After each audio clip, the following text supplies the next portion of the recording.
Hey there everybody, and welcome to the channel. I'm your host, Puborama, and in today's video, we are going to be taking a look, fully customizing, and showcasing the top speed paired with lap time of the Comet S2 Cabrio. This vehicle is currently available for basically free if you own the Chop Shop this week in Grand Theft Auto Online. You can get the car for completing Tony McDoofus, I don't know what his name is, but you can do it by completing the Comet S2 mission. You can see a little garage icon on the prompt, and boom, once you've completed it, you have the option of either selling this vehicle for like $350,000, or you can keep it for the price tag of $10,000. That's literally nothing. That's actually dirt cheap. Yes, you do have to spend $20,000 to start up the missions as well, but if you get good enough to actually get the bonus payments for the Elite Challenge, you're going to make more money than it costs to get this car. So I actually think it's a really, really good way to save money on buying vehicles, and even better than that, if you already own the Comet S2, you can sell the one you currently own, complete these missions, get a new one, and boom, you'll have made a lot of profit. So, in today's video, as I said, we're going to upgrade it and let you know everything you're going to want to. Let's start off with the basic things like bumpers and... Okay, there's actually already an upgraded bumper on this vehicle, as we can see. This is not just a stock car, which I find really cool. You can see we got carbon on the side, so that's actually pretty dang epic. Now, I personally really like those headlights on the front. Ooh, that stock grille looks really nice too, though.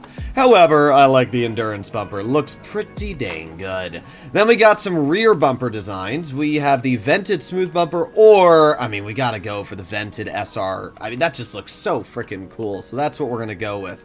Okay, we got some engine tunes. We're going to do AMS level 4. Exhaust is already on the max one, and yeah, sure, I'll leave it there. Don't want to waste too much money. We have carbon vents we can do, or we can do painted. I like the carbon on the front, but I don't know how much I like it on the back, so I'm going to go with vents instead of the painted ones. I just think that looks better. Hood design, I'm not the biggest fan of a carbon hood. I don't actually think many hoods look great on this vehicle, though. Oh, wait. There you go. We do have the SR spec hood. That one's alright. I'm going to put that on for now. Yeah, not much in terms of overall customization for the hood. I mean, yeah, there's a secondary, but I don't know why they didn't make a...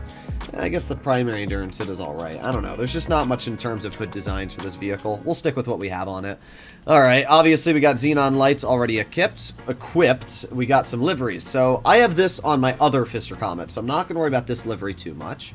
Ooh, we got the air hurler. That one looks pretty cool. I really like the Ron Racing. That's what my old one had. Stanzo's pretty cool. We got Retro Redwood, which actually looks fantastic. Rock and Roll Legends. This one's also really good. Honestly, this car's got a lot of really good liveries. I'm very surprised, but yeah, Rockstar did a pretty solid job. I'm going to mess around with the liveries. I'm going to mess around with the paint job, and I'll be back with what I've decided.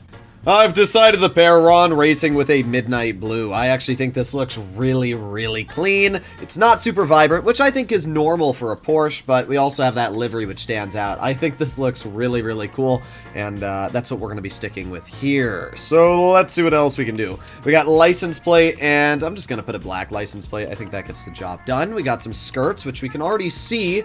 It has the top skirt upgrade. Honestly, yeah, we'll stick with that. Doesn't matter too much. We got some splitters. And ooh, that's an interesting design there, the GT splitter. I'm not gonna go with that. I'm just gonna go with the but I kind of like how that, yeah, you know what, I'll go with it. Why not? I kind of like how it opens up the front on the bottom as well. That looks really cool.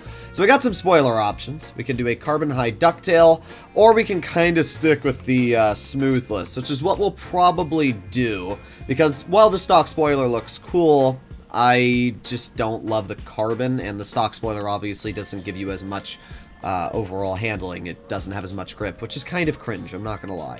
So let's do turbo tuning, let's do all that. We got our wheel types, and you already know what they're gonna be. I actually kind of like them being painted black, though, so we'll leave the rims as black. That looks really, really clean. And to finish off, we're gonna tint the windows that are non-existent, because it's a Cabrio. Either way, this is a really, really nice looking car, and you can see how it shines in the sun here. I think this looks fantastic. It just really stands out well, and it has a lot of different liveries which are really cool. Something you may not have noticed is that it has a pop-up spoiler on the back, so once you pick up some speed, that spoiler rips you right out there, and I also think that's really cool, so it's why the smooth spoiler is a really decent option. Rockstar did a great job on the interior of this vehicle as well. You can usually expect the Cabrios or convertibles to have a better interior than a lot of the other normal style of cars because they actually have to make them look pretty good. So yeah, I think this looks great. Obviously, we can take a look at what it has going for it with the roof on as well. Personally, I'm not the biggest fan of cloth roofs. I mean, they're all right, but I don't know. I've always been a bigger fan of actual hardtop roofs. I'm actually a big fan of this vehicle's design, though. I think it looks great. It looks exactly like a Porsche Boxster, and it's just a super fun car to mess around with. Plus, it's got some good speed. As you can tell, we have the speedometer set up on this car, so we can get an idea of just how fast it's able to go. And a fun little fact is the digital speedometer inside of this vehicle is 100% accurate to what your actual speed is going to be. And as you'll notice, we've picked up quite a bit of speed. We're at 127 miles per hour. That's quite fast. Now, on paper, this car has a listed speed of 129. However, I'm not reaching it yet, 128. The speedometer actually says 129. There you go. So yeah, this is a very fast vehicle. It is the 11th highest top speed sports car in the game. And yeah, it's definitely no slouch. That's what I will say. But there's one last thing we want to do, and that is see how fast it can perform our lap time. Because top speed's one thing, but actual handling and enjoyment while driving is a separate category. Almost crashed. Please don't be a car in front of me. Oh god, that's not that's not what I want. To be fair, it wasn't really the car's fault that it crashed there. But, oh my god, the same spot! Attempt number 3 for today's video. I'm hoping that we don't crash like we have in the exact same spot for the previous 2 attempts. Hopefully this time we do it all well. Alright, let's first of all conserve our speed, roll around this corner. Alright, all good. Again, this car's fast, and you can see that here. We're already going upwards of like 130, 140. This vehicle appears to feature the same kind of speed bug that the Coquette does, where it just gains a ridiculous amount of speed when you're driving over bumps and rocky terrain. But we're starting off strong here. We've gotten a lot of speed. Just got to get around that vehicle. Wasn't the best corner, but we conserved our speed through it, so I'll deal with it. It's not the end of the world if we have a slight fender bender. Okay, up we go. Obviously, this area here is going to be one of the more important areas for getting a good lap. Almost crashed, but we're good. That rear-wheel drive is really making it challenging on this uphill area because we don't have the best grip uphill, and pairing that with trying to conserve as much speed as we can, oof, it's a little tricky, I'm not going to lie. It's definitely a little tricky, but we've done this area. Okay, we are now on the easy part. This is the downhill stretch, and this is definitely my favorite part of the entire lap time. So we're just going downhill. This is where we pick up speed. We're already going 120, 125. All right, let's slow down. Okay. Now, usually the best way to make these corners is to try and just let the car coast through them. Let go of the gas, don't touch the brakes, let it coast. However, I guess we'll find out. But yeah, you can see it's coasting pretty well. Then we just apply the gas and we make our way around the corner. We're going to do that here as well. Just got to get past that Granger. Doing it here. Okay. And here. Nice. All right, and there you go. Pretty good stuff so far. Pretty good stuff. Sweet. Okay. Not having too much of an issue yet.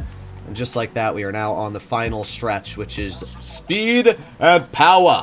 I have no clue how good our lap time is. I have kept my entire recording going the whole time, so I see 11 minutes on my screen. So it'll be just as much as a surprise to me as to you guys on the lap. However, I don't think this car did amazing. I'm going to say a 237. That's going to be my guess. Now, 230 is average for the sports category. So we'll see. I mean, the speed is insane, especially at the ending bit here. That speed is definitely allowing us to make up time that we may have lost in other areas due to the poor handling. But here we are, and done! 2 minutes and 31 seconds is not bad, but I also wouldn't say it's incredibly good. For example, the average sports car sits at around a 2-minute 30-second lap. And the Sacro and even the Jester, which are two of the cheapest sports cars in the game, have both gotten better lap times. And heck, even the Elegy, which is a free sports car, has gotten a better lap time than this vehicle. So I can't really say it's insane in that category, but it is very fast. So if you plan on doing any highway driving, this is definitely a good car to pick up. It's just pretty mediocre in the handling department. It's rear-wheel drive, and when you pair that with the fact it just doesn't turn all that well, it's a combination for pretty mediocre overall characteristics when it comes to sports cars. But it's got a lot of customization, and it looks great with all the livery options. I think it's an incredibly nice-looking vehicle. Its interior is super detailed, so I really have no complaints when it comes to this car. I just don't think it's the most incredible sports car ever, and you shouldn't be expecting it to break any records. But I don't really think any sports car is going to be breaking any records. If you want speed, you can go pull out an Oppressor Mark II or a Sparrow, and you'll beat anybody there by double the speed. So at that point, there's not even much of a reason. At the end of the day, it's a fun car. Do I think it's worth your time to get this week for free? Yeah, I mean, if you own the Chop Shop, it's only going to take you around 30-ish to 40 minutes to do the entire setup from start to finish, and that's really not that much time when you think about it for, in my opinion, a pretty cool car. So let me know in the comments down below what you guys think, if you agree or disagree with today's video, and I'll see you in the next one. Bye-bye.